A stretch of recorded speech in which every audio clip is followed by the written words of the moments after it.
Assalamualaikum warahmatullahi wabarakatuh. Alhamdulillah hamdan katsiran thayyiban mubarakan fi kama yuhibbu rabbuna wa yarda. Asyhadu an la ilaha illallah wahdahu la syarika lah wa asyhadu anna Muhammadan abduhu wa rasuluhu alladzi la nabiyya ba'da. Allahumma salli wa sallim wa barik ala Muhammadin wa ala alihi wa ashabihi wa man tabi'ahum bi ihsanin ila yaumiddin. Fa ya ibadallah usikum wa nafsi bi taqwallah faqad fazal muttaqun. Qala ta'ala fi kitabil karim a'udzu billahi samiil alim minas syaitonir rajim. Ya ayyuhalladzina amanu taqullaha haqqa tuqatih wa la tamutunna illa wa antum muslimun. Alhamdulillah senantiasa kita bersyukur pada Allah Subhanahu wa taala yang telah memberikan banyak kenikmatan kepada kita, yang baru saja menghidupkan setelah mematikan kita. Dan tentunya ma'asyiral muslimin, maka berbahagialah kita sebagai seorang yang ditegakkan oleh Allah di dalam agama Islam ini, bahwasanya ketika kita mengawali hari ini, kita awali dengan sholat 2 rakaat qobliyah subuh, sebagaimana ketika Rasulullah SAW menyampaikan rakaatun fajri khairum minad dunya wa ma fiha. Barang siapa yang menunaikan 2 rakaat salat sunnah 2 rakaat sebelum subuh, maka seakan-akan dia mempunyai dunia dan seisinya. Artinya salat sunnah 2 rakaat itu lebih utama dibandingkan dunia dan isi-isinya. Padahal kita tahu isinya dunia itu apa saja. Kalau dari segi materi mungkin ada tambang emas, tambang tembaga, dan tambang-tambang yang lainnya. Apabila itu dikonversi dengan rupiah, maka nilainya tidak terhingga.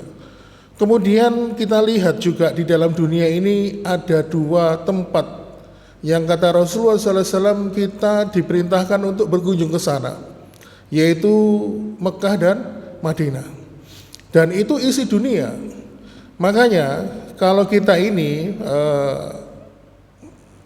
istiqomah menjalankan qobliyah subuh, ya, 2 rakaat salat sunnah sebelum subuh ini, maka kita ditanamkan oleh Rasulullah SAW di dalam hati kita sebagai hati orang yang kaya, Pak.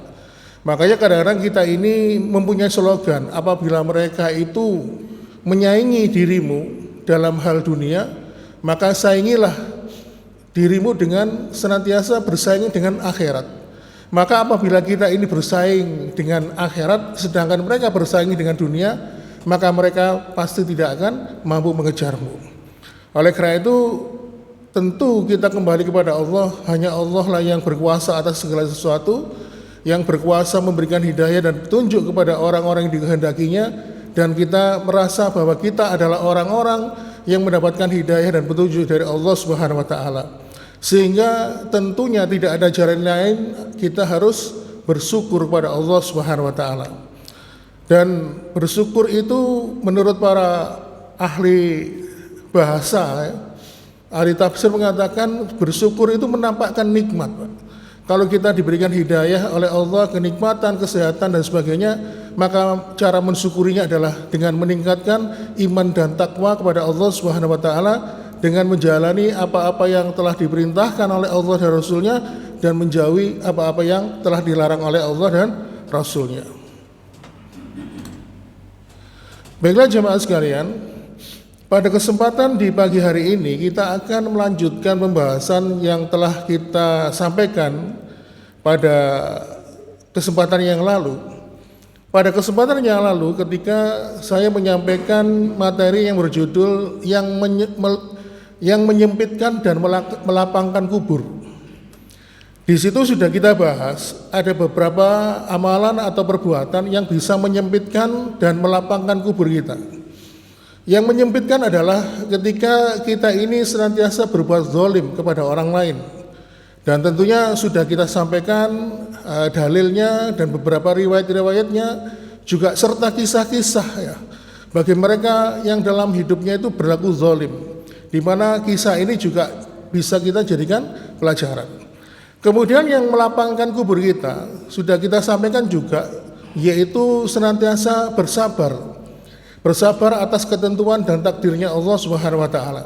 Maka kalau kita ini di dunia diuji oleh Allah lalu kita bersabar, maka di alam kubur pun kita juga mendapatkan nikmat kubur. Dan tentunya ini juga sudah kita sampaikan beberapa kisah yang ada di dalamnya. Nah, pada kesempatan pagi hari ini kita akan melanjutkan apa saja yang bisa melapangkan kubur kita. Karena durasi waktu yang dibatasi maksimal 20 menit, maka kita akan menyampaikan satu poin, yaitu kata para ulama yang ketiga yang bisa melapangkan kubur kita adalah ketika kita senantiasa menjaga kesucian. Jadi poin pembahasan kita ini kesucian adalah kesucian secara jasmaniah. Menjaga kesucian ini secara fisik adalah menghindarkan diri dalam keadaan tidak berhadas. Mana dalilnya kalau kita ini kalau menjaga kesucian itu kok bisa mendapatkan nikmat kubur? Di dalam sebuah riwayat Rasulullah SAW pernah bersabda, Innahu ma yu'addabani wa ma yu'addabani fi kabir. Ketika Rasulullah SAW berjalan bersama para sahabat melewati dua kuburan, Rasul mengatakan dua kuburan ini disiksa oleh Allah. Bayangkan Pak, belum masuk fase akhirat, masih masuk alam kubur sudah mendapatkan siksa. Kata Rasulullah, mereka ini disiksa bukan karena perkara yang besar, tetapi karena perkara kecil. Yang satu disiksa karena ketika dia kencing, dia tidak sempurna dalam bersuci. Mungkin bisa saja air kencingnya nyiprat atau apa gitu, atau mungkin bersucinya kurang bersih. Kemudian kuburan yang satu ini lagi disiksa karena namimah, gosip, ngerasani, ya, membicarakan keburukan orang lain. Nah, di sini yang menjadi poin pembahasan kita adalah ketika Rasulullah SAW menyebutkan mereka disiksa karena tidak sempurna dalam bersuci. Maka kita mengambil logika terbaliknya atau istilah kerennya mahbumul mukhalafahnya, cara berpikir terbaliknya. Kalau orang yang tidak sempurna dalam bersuci, maka secara hukum terbaliknya logika kita, maka kalau kita ini menjaga kesucian, maka Allah akan memberikan lapang kubur kita nanti. Ma'asyiral muslimin, perlu diketahui bahwa kita ini dicintai oleh Allah bukan hanya karena kita ini rajin sholat berjamaah. Kita ini dicintai oleh Allah bukan hanya karena banyak menjalankan amalan-amalan sunnah, puasa sunnah, sholat sunnah, atau mungkin bersedekah dan sebagainya. Tetapi kita ini bisa juga dicintai oleh Allah karena kita ini senantiasa menjaga kesucian diri kita, Pak. Maka jangan pernah kita ini meremehkan tentang kesucian. Karena kedudukan kesucian itu di hadapan Allah itu begitu besar. Dan akhirnya apa? Allah hadirkan air kencing dan kotoran kita yang keluar dari tubuh kita, dari pintu belakang dan pintu depan, itu dijadikan oleh Allah sebagai bahan ujian. Karena istilah lain dari air kencing atau kotoran itu adalah neraka. Makanya kalau kadang-kadang kita ini tidak berhati-hati dalam beristinja atau bersuci, maka tentu balasannya adalah api neraka. Jangankan kita ini masuk fase akhirat, masuk fase pertama di alam kubur saja sudah mendapatkan siksa. Makanya pentingnya bersuci ini sampai digambarkan oleh Rasulullah SAW dalam sebuah riwayat.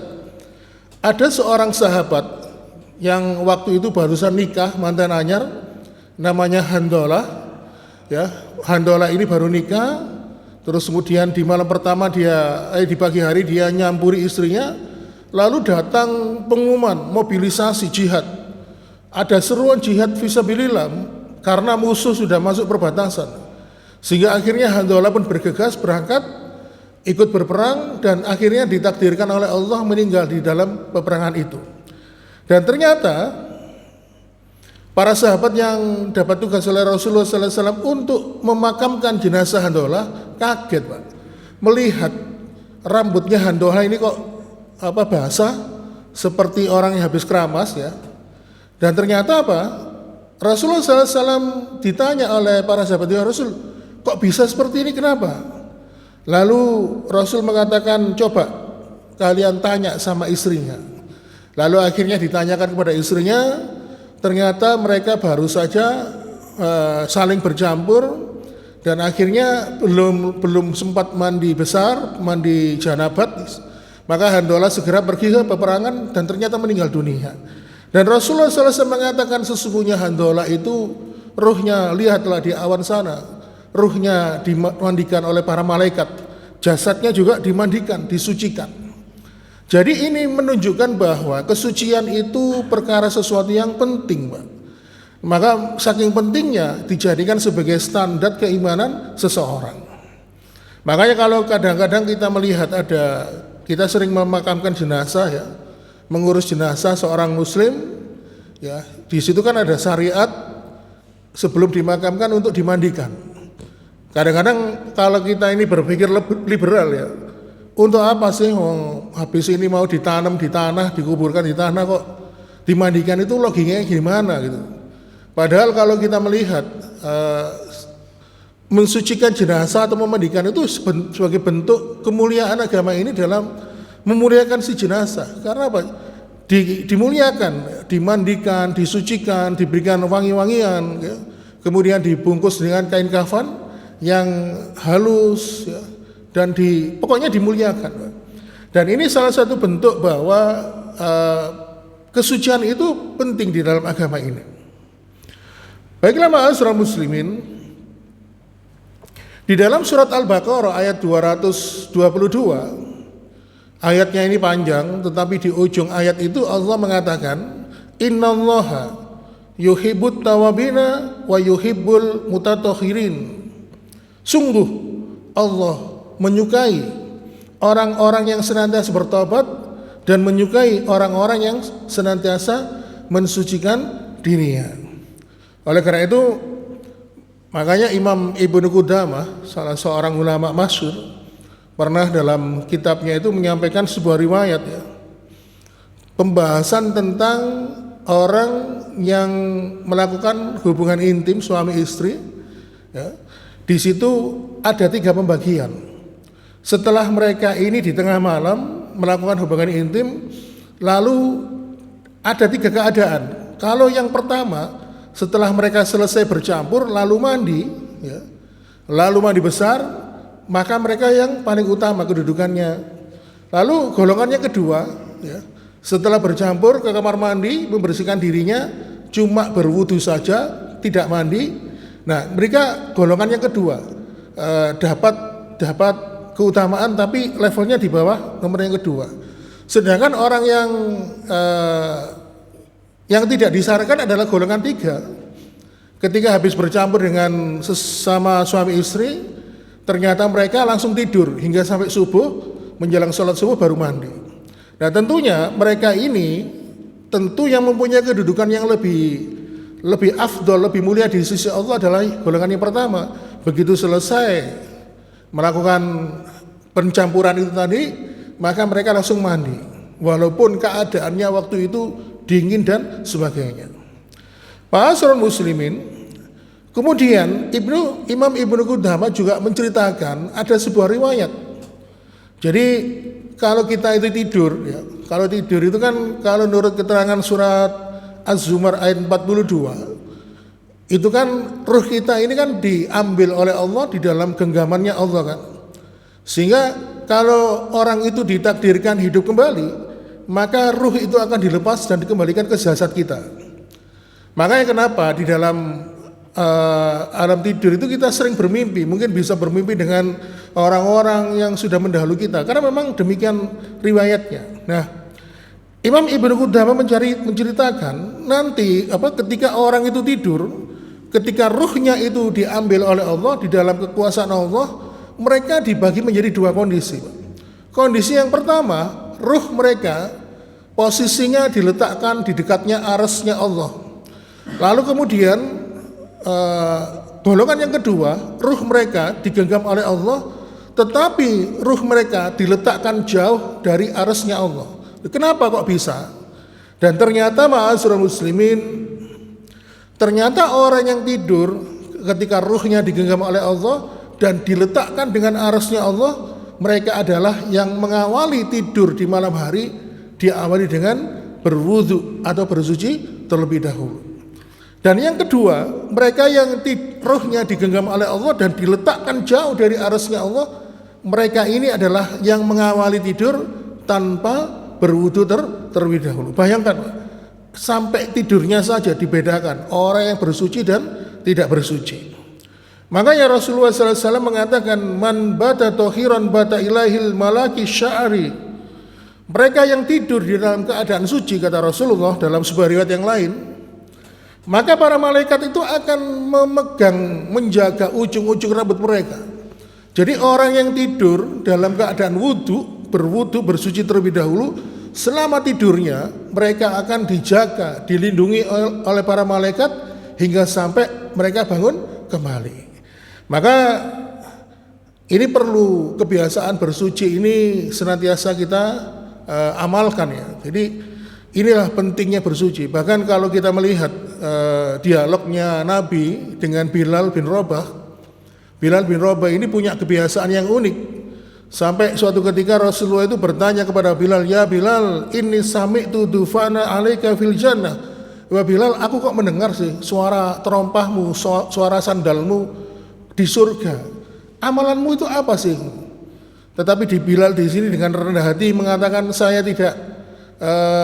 tidak mengatakan amalan yang lainnya, karena Bilal ini termasuk seorang sahabat budak yang punya amalan yang besar, ya, seperti beberapa riwayat lain. Tapi dia mengatakan, ya Rasul, saya itu punya kebiasaan, kalau saya batal wudu, ya saya wudu lagi. Nah setelah wudu saya melakukan sholat 2 rakaat, namanya sholat sunnah wudu. Kalau batal ya wudu lagi. Jadi Bilal bin Rabah ini selalu menjaga dirinya ya, dalam keadaan suci, Pak. Nah ternyata amalan Bilal ini di-ACC oleh Rasulullah, sehingga Rasulullah mengatakan, inni sami'tu, aku mendengar, dufa'na, ya, aku mendengar terompahmu ya, di surga.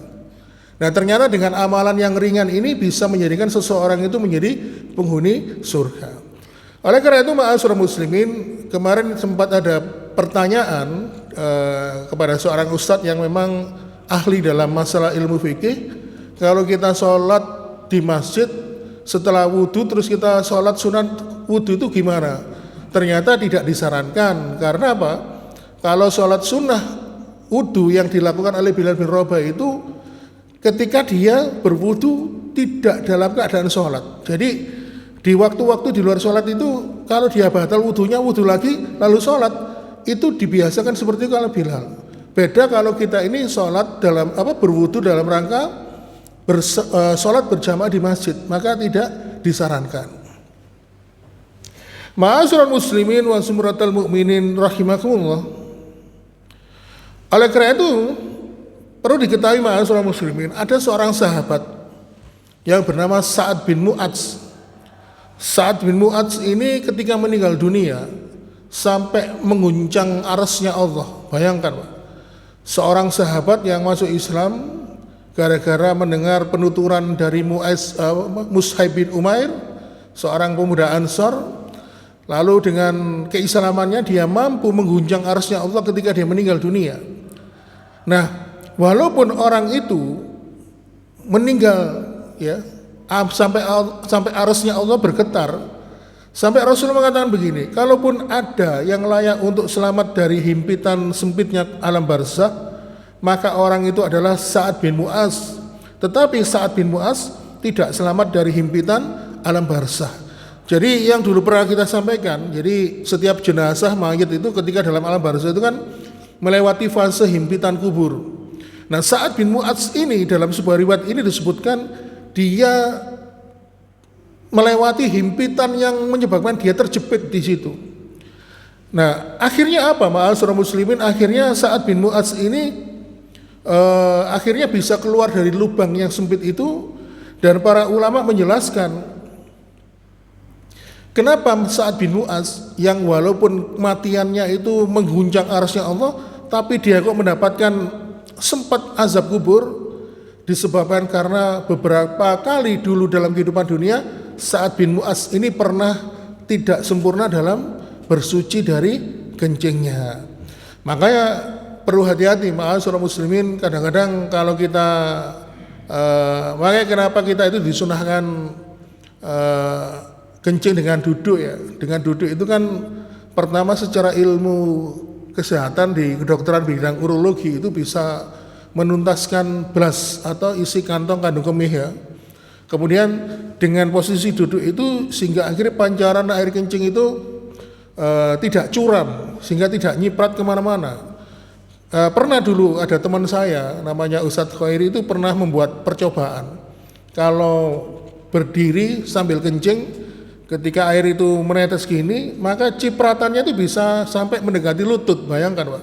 Maka kadang-kadang kalau ada orang sambil berdiri kencing terus cuma kakinya di WG segini aja, kadang-kadang tanpa dia sadari kencingnya tadi nyiprat.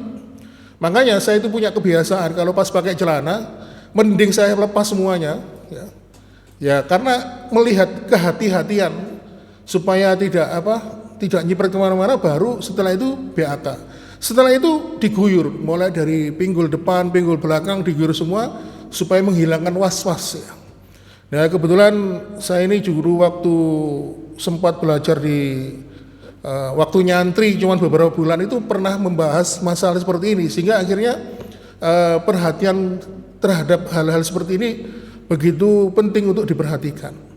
Oleh karena itu ma'asyiral muslimin, bayangkan seorang Sa'ad bin Mu'adz saja yang meninggal ya, kondisinya dia meninggal sampai mengguncang arasnya Allah, dia mendapatkan siksaan di kuburnya karena tidak sempurna dalam kencingnya.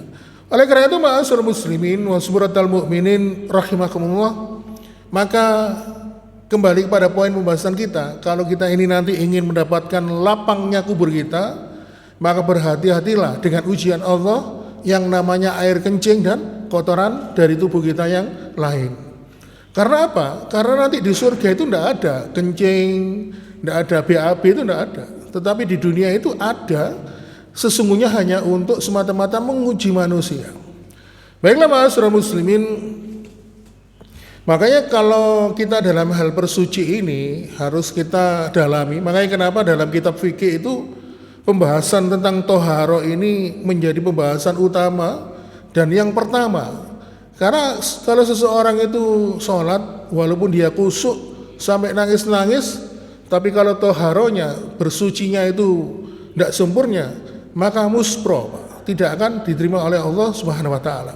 Dan bersuci ini bisa menjadi seseorang itu mendapatkan kenikmatan berupa kenikmatan kubur dan kenikmatan surga sebagaimana yang telah kita jelaskan di depan tadi. Oleh karena itu ma'asyiral muslimin, sekali lagi kalau kita ingin mendapatkan derajat yang mulia di sisi Allah dan juga ingin mendapatkan kelapangan di alam kubur, maka bersucilah, dan komitmen bersuci ini ya sangat mempengaruhi kehidupan nanti ya. Bagaimana kalau awalnya kita bersuci secara fisik, maka kita juga akan merembet ke lainnya. Bersuci di dalam mencari rezeki, suci dalam pergaulan, suci di dalam hati kita, dalam hati kita perasaan dan prasangka kita kepada orang lain, maka akan disucikan oleh Allah Subhanahu Wa Taala. Demikian ma'asyiral muslimin yang dapat kami sampaikan. Mohon maaf bila ada kekurangan. Sesungguhnya kebenaran itu hanya milik Allah Subhanahu Wa Taala, dan kita akhiri subhanakallahumma wa bihamdika asyhadu alla ilaha illa anta astaghfiruka wa atubu ilaik. Wassalamualaikum warahmatullahi wabarakatuh.